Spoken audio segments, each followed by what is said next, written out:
Hey guys, welcome back to my YouTube channel Education Ocean, and today I am back with a new video that is going to be class 8 NCERT's chapter number 1 of geography, that is India size and location part 2. So yeah guys, part 1 has already come, or if you want to see that part you can visit the description box that I have given the link. So yeah, आप check कर सकते हैं link को और फिर उसके बाद हम स्टार्ट करते हैं अपना चैप्टर. अगर आपने पार्ट 1 नहीं देखा तो पहले पार्ट 1 देख लीजिए, उसके बाद ही देखेंगे.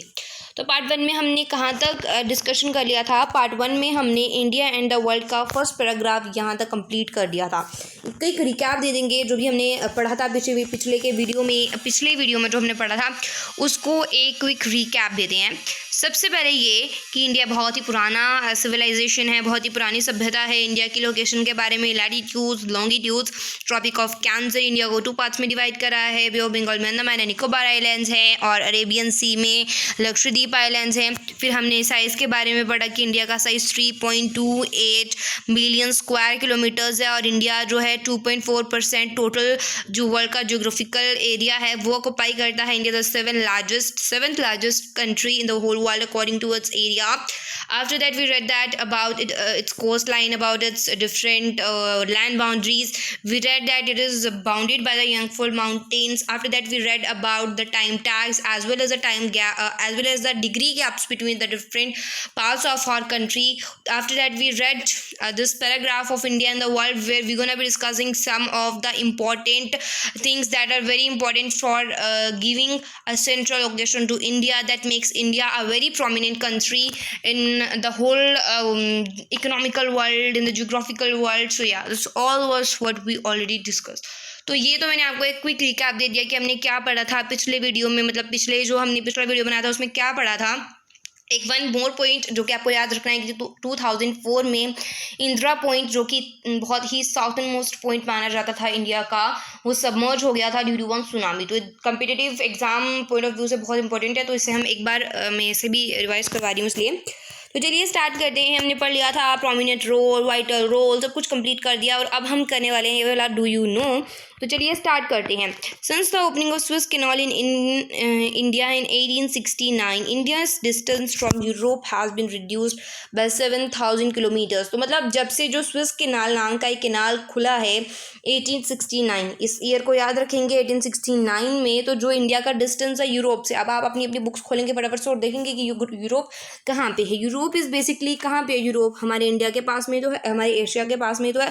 For example this was over Asia, तो यहाँ पे ही यूरोप है. तो यहाँ से क्या हुआ कि इंडिया का, जैसे कि हमारा इंडिया अगर यहाँ थोड़ा सा टेल लाइक स्ट्रक्चर बना देते हैं तो ये जो डिस्टेंस है इसको बहुत ज़्यादा, यहाँ पे कुछ पार्ट है तो बहुत ज़्यादा रिड्यूस किया है. किसने? स्विस कैनाल ने. अप्रॉक्स 7,000 किलोमीटर्स तो रिड्यूस कर दिया. फिर हमने एक ग्राफ देखा है, मुझे लग रहा है शायद मैंने पिछले वीडियो में देख तो नहीं लिया, तो यार एक बार रिविजन कर लेते हैं इसकी भी कि 17.09 और ये सारे इसके एरियाज़ दे रखे हैं. जिस तरह से अलग अलग हमारे जो कंट्रीज़ हैं उनके एरियाज़ दिए हुए हैं कि एरिया वाइज सबसे बड़ी कौन सी है, फिर उससे छोड़ी, फिर उससे छोड़ी, मतलब इस तरह से दिया हुआ. तो आपको इसे भी एक बार मतलब ग्लांस ही देना है, ऐसे क्विक सा बस, तो कुछ करना नहीं है. अब नेक्स्ट करेंगे. India's contact to the world have continued through ages but her relationships through the land routes are much older than her maritime contacts. तो मतलब इंडिया के जो मतलब रिलेशंस थे, जो रिश्ते थे पूरी दुनिया से, वो बहुत ही एजेस थे, मतलब बहुत समय से चले आ रहे हैं. लेकिन फिर भी इंडिया के जो रिलेशनशिप्स हैं लैंड रूट से, यानी कि जो लैंड बाउंड्री से हम लोगों के रिलेशंस हैं वो किसके मुकाबले बहुत पुराने हैं. They are approximately greater than the maritime contacts. जो भी मैरीटाइम कॉन्टैक्ट्स यानी जो पानी के थ्रू हमारे जितने भी रूट्स हैं उनसे बहुत ज़्यादा ही पुराने हमारे कौन से कॉन्टैक्ट्स हैं, लैंड के कॉन्टैक्ट्स हैं. The various passes across the mountains in the north have provided passages to the ancient travellers while the oceans restricted such interaction for a long time.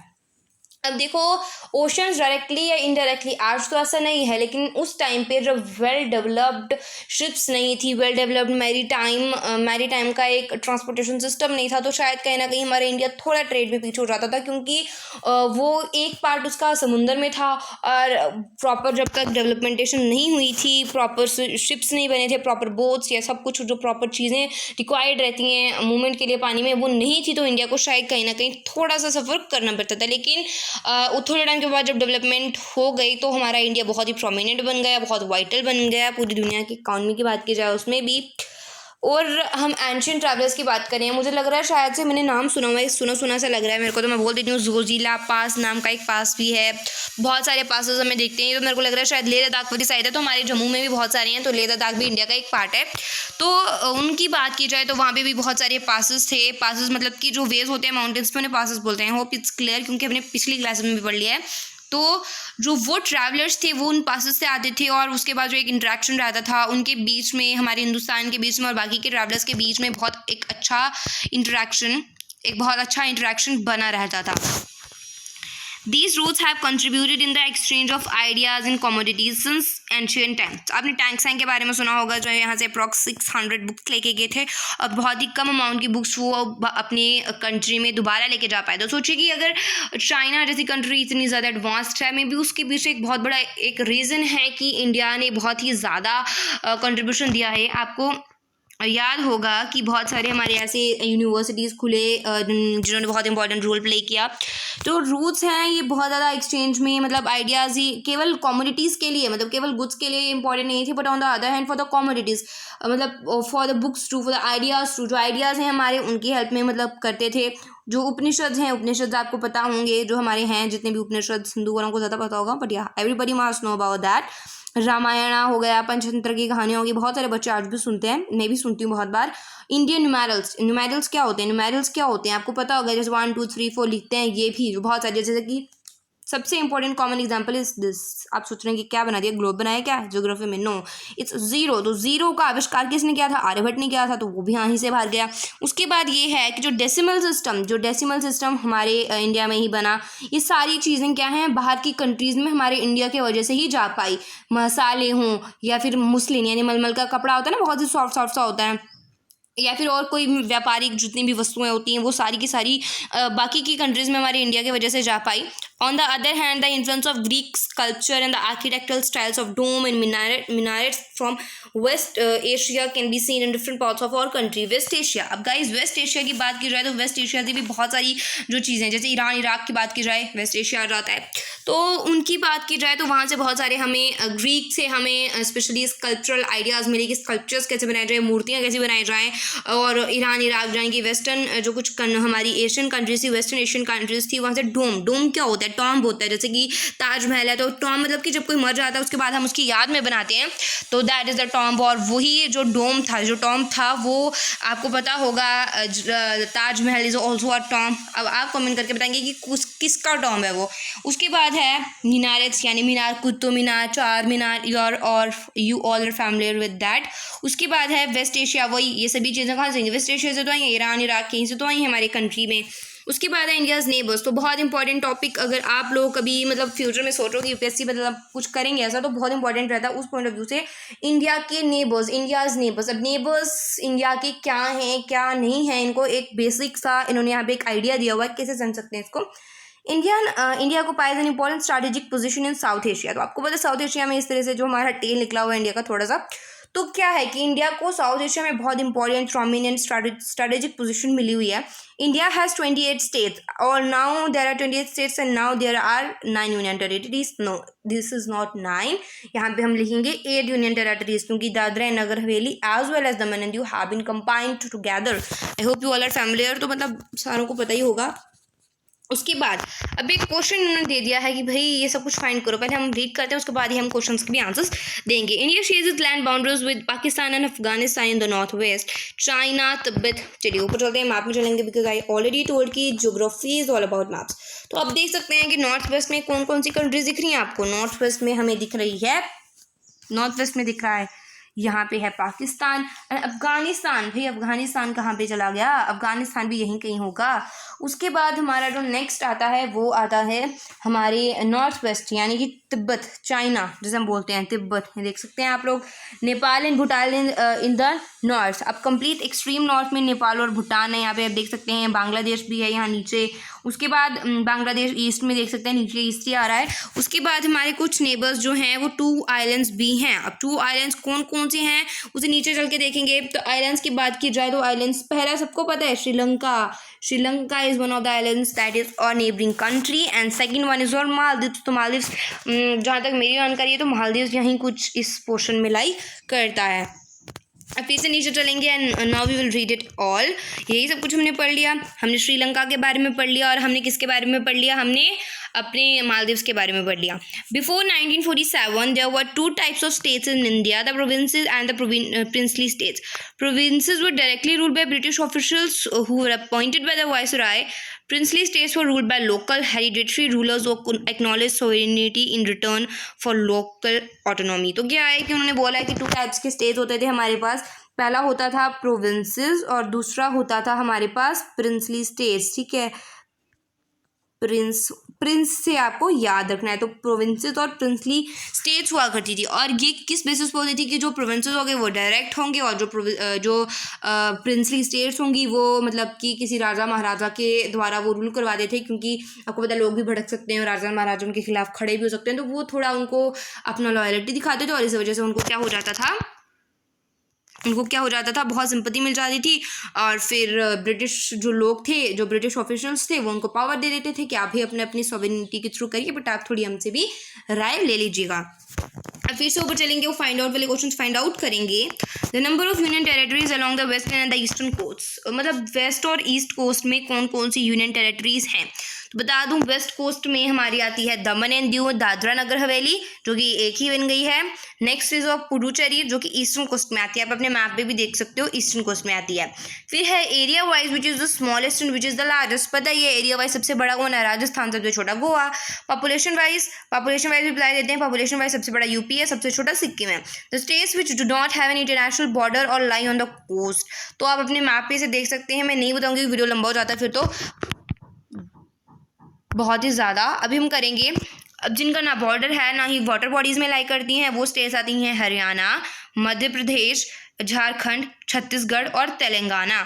उसके बाद है classify the states into 4 groups each having common frontiers with. First is Pakistan, तो मैं बोल के ही बता देती हूँ उसको, इसका आंसर आपको मिल जाना चाहिए। फर्स्ट इज और पाकिस्तान, तो JNK मैं बोल रही हूँ, but it's not a state right now, it's a union territory.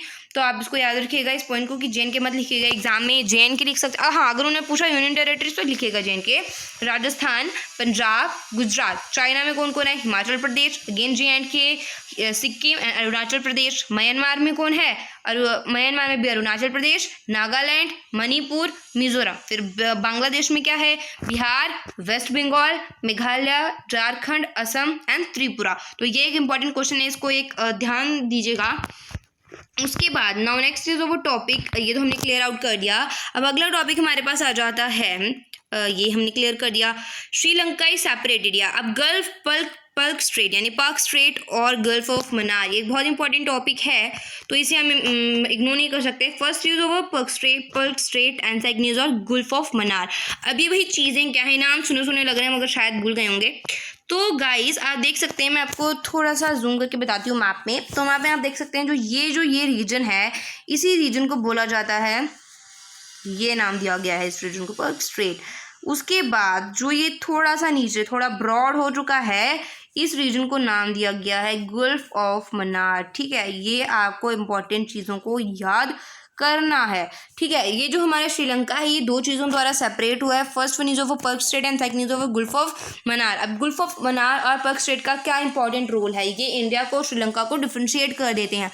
और ये एक और चीज़, ये जो छोटी सी आपको ये कुछ दिख रहे हैं, ये एक प्रमाण देते हैं कि रामायण में जो उन्होंने पुल बनाया था ना भगवान श्री राम जी ने, वो आज भी एग्जिस्ट थोड़ा बहुत करता है। तो ये इसका ही एक थोड़ा हिस्टोरिकल फैक्ट है, इसे भी ध्यान रखना चाहिए हमें। तो यही नैरो चैनल थोड़ी सा मतलब पतला सा वाटर बॉडी ही है पर्ल स्ट्रेट, और गल्फ ऑफ मन्नार थोड़ा ब्रॉड है, पर्ल स्ट्रेट थोड़ा सा जो है वो नैरो है। नैरो क्या है, ये इनलेट ऑफ सी है, यानी कि ये सेपरेट करता है ना, मतलब सेपरेट कर रहा है 2 कंट्रीज को एक दूसरे से। Gulf of well Maldives islands are situated to the south of. अब इन्होंने ये बोला है कि जो लक्षद्वीप आइलैंड्स है, मैंने आपको बताया था कि जो लक्षद्वीप आइलैंड्स हैं यहाँ पे यहीं कहीं इस रीजन में, यहाँ पे मैंने क्या कर दिया, यहाँ पे इसके साउथ में जो हमारे मालदीव्स हैं वो लाई करते हैं। तो Maldives are here only, sorry for the confusion, मुझे लगा कि यहीं कहीं होंगे, but these are here only. आप देख सकते हैं कि मालदीव्स यहाँ पे हैं। अब मालदीव्स के बाद हमने एक बहुत इंपॉर्टेंट चीज़ देख रही है कि मालदीव्स यहाँ पे आ गए। इंडिया है strong geographical and historical links with her neighbours. India के पास बहुत ही स्ट्रॉन्ग ज्योग्राफिकल मतलब कि ज्योग्राफी के हिसाब से और हिस्टोरिकल यानी कि हिस्ट्री के हिसाब से अपने नेबर्स के साथ बहुत है। जैसे कि चाइना से टैंगसैंग आए थे, उसके बाद ईरान इराक की बात करी जाए तो बहुत सारे जैसे कि टॉम बनाने वाले इस तरीके के लोग आए थे। फिर उसके बाद अफगानिस्तान से आए, उसके बाद आपको भी पता है मुगल्स कहाँ से आए थे। मतलब बहुत सारी ऐसी ऐसी जगहें हैं जो जिनसे हमारा बहुत ही हिस्टोरिकल बॉन्ड है। Look at the physical map of Asia in your atlas and note how India stands apart from the rest of Asia. अब हमारा इंडिया कैसे अलग है ये आपको खुद से फाइंड आउट करना है। And this is all about today's video guys. आज का वीडियो छोटा है थोड़ा सा as compared to all my other rest of the videos. तो यार this is all about today's video. और गाइस या मालदीव्स का याद रखना वो साइड में नहीं है, नीचे है। सॉरी फॉर द कंफ्यूजन में थोड़ी सी कंफ्यूजन हुई, मैंने कहा पता नहीं कहाँ चला गया मालदीव्स, तो मैंने सोचा यहाँ पे होगा बट इट्स डाउनवर्ड्स। तो यार इसे ध्यान रखेंगे। नेक्स्ट इज ये तो आपको याद रखना ही है, India on international highway of trade and commerce. तो guys this was all about today's video. And एक बार मैं रिवीजन को एक रिकैप फटाफट से दे देते हैं कि हमने क्या क्या पढ़ा पूरे चैप्टर में, क्योंकि थोड़ा करेंगे ना हम लोग। पहले लोकेशन के बारे में पढ़ा हमने, उसमें लॉन्गिट्यूड लैटिट्यूड्स पढ़े। ट्रॉपिक ऑफ कैंसर के बारे में पढ़ा कि ट्रॉपिक ऑफ कैंसर हमें 23 डिग्री 30 मिनट नॉर्थ पे होता है और इंडिया को 2 इक्वल पार्ट्स में डिवाइड कर देता है, अप्रॉक्सीमेट है ये। उसके बाद Andaman and Nicobar islands Bay of Bengal में है और लक्षद्वीप अरेबियन सी में है। उसके बाद है कि साइज़ में 3.8 मिलियन स्क्वायर किलोमीटर इंडिया का साइज़ है, यानी मतलब जो उसका एरिया उसने ऑक्यूपाई किया हुआ है लैंड मास है जो उसका 2.4% जो इंडिया है उसकी जोग्राफिकल लोकेशन पूरी दुनिया में कितनी है 2.4%। उसके बाद है कि इंडिया 7th लार्जेस्ट कंट्री है। इंडिया के लैंड बाउंड्री, इंडिया के जितने भी कोस्ट लाइन और वाटर बाउंड्रीज की बात की जाए, इंडिया यंग फॉल माउंटेन से ढका हुआ है। देन आफ्टर इस टेपर्स के बारे में पढ़ा कि टेपर हम ऊपर थोड़े से नैरो हैं, नीचे हम चौड़े हो गए हैं और इसी वजह से क्या हो रहा है अरेबियन सी और Bay of Bengal both are differentiated. उसके बाद ये है कि हमारा जो गुजरात और अरुणाचल प्रदेश है उनके बीच में लगभग 2 घंटे का टाइम गैप है, यानी टाइम टैग है जिसे टाइम टैग बोला जाता है। और 82 डिग्री 30 मिनट ईस्ट पे जो हमारा एक एरिया है मिर्ज़ापुर, इसमें भी पर्टिकुलर बताया था गामापुर, और उसी एरिया का जो एक स्टैंडर्ड मेरिडियन है वो लिया गया है। उसके बाद ये है India and the world. India and the world में हमने पढ़ा कि इंडिया के रिलेशनशिप्स के बारे में, इंडिया कहाँ कहाँ पे किस किस से कनेक्शन रखता है। जैसे यूरोप की कंट्रीज से हम वेस्ट में और ईस्ट एशिया की कंट्रीज में हम ईस्ट से रिलेशनशिप्स मतलब रखते हैं। उसके बाद मैंने पढ़ा कि डेक्कन पेनिनसुला जो कि क्या है, डेक्कन पेनिनसुला जो प्रोट्रूड करता है, मैंने आपको बताया था पिछली वीडियो में कहाँ कहाँ है डेक्कन पेनिनसुला। उसके बाद बताया था अफ्रीका और यूरोप के बारे में, वेस्ट एशिया के रिलेशनशिप्स के बारे में, south east and east Asia के बारे में, वेस्टर्न कोस्ट के बारे में, इन सब चीज़ों के बारे में हमने ऑलरेडी डिस्कस कर लिया है। उसके बाद एक बहुत इंपॉर्टेंट चीज़ आई थी उपनिषद, रामायणा, पंचतंत्रा, इंडियन न्यूमेरिकल्स, फिर न्यूमेरिकल्स भी बोलते हैं जैसे डेसिमल सिस्टम यानी जीरो जैसे हम बोल सकते हो, जैसे पावर ऑफ जीरो जीरो लगाते हैं आगे, डेसिमल सिस्टम पॉइंट्स वाला सिस्टम, और जीरो स्पेशली जीरो जो कि हमारा नंबर है एक, तो वो भी बहुत ही इंपॉर्टेंट रोल प्ले करता है। उसके बाद पूरे वर्ल्ड हिस्ट्री में भी पूरी दुनिया को एक पर्टिकुलर शेप तो हमने दिया ही है ना, इंडिया ने बहुत ही इंपॉर्टेंट रोल प्ले किया है इन सभी चीज़ों में। उसके बाद हमने स्पाइसेस, मुस्लिन, ये सारी चीज़ों का व्यापार किया है। उसके बाद इंडिया के नेबर्स के बारे में पढ़ा। इंडिया के नेबर्स कौन कौन से हैं आपको पता होगा, हमारे नेबर्स कौन कौन से हैं, पाकिस्तान, अफगानिस्तान, चाइना, नेपाल, भूटान, म्यांमार, बांग्लादेश, ये सारे हमारे नेबर्स हैं। उसके बाद हमारे 2 नेबर्स हैं जो है श्रीलंका एंड मालदीव्स। श्रीलंका कहाँ पे है, श्रीलंका इंडिया के जस्ट साउथ में है, साउथ मतलब थोड़ा साउथ ईस्ट में नीचे है। उसके बाद जो हमारा ये सेपरेट होता है पर्ल स्ट्रेट और गुल्फ ऑफ मन्नार से। उसके बाद जो हमारे मालदीव आइलैंड्स हैं वो हमारे लक्षद्वीप आइलैंड्स के डायरेक्टली नीचे लाई करते हैं इन द साउथ दे लाई। तो जो हम मेरे को पहले थोड़ी कन्फ्यूजन हो गई थी, तो यार माइन इज ऑल्सो क्लियर, मैंने आपका भी बता दिया कैसे कैसे करेंगे। फिर नाउ नेक्स्ट हमने ये पढ़ा था कि जोग्राफिकल हिस्टोरिकल लिंक्स के बारे में। सो गाइस यही इस चैप्टर में, इसमें कुछ और तो खास है नहीं है। सो या this was all about today's video guys. Don't take this chapter too much lightly, it's a very good one. If you guys really want to study a lot then ये चैप्टर बहुत कुछ है, इसको समझने के लिए ना मतलब 10 दिन चाहिए। तो yeah guys this was all about today's video. Till that have a nice time and yeah stay at home because covid is going on and if you will be outside then it is really very dangerous for all of you. So yeah, stay home, stay safe, have a nice very nice time to all of you. Bye bye. Meet you in the next video very soon with another topic.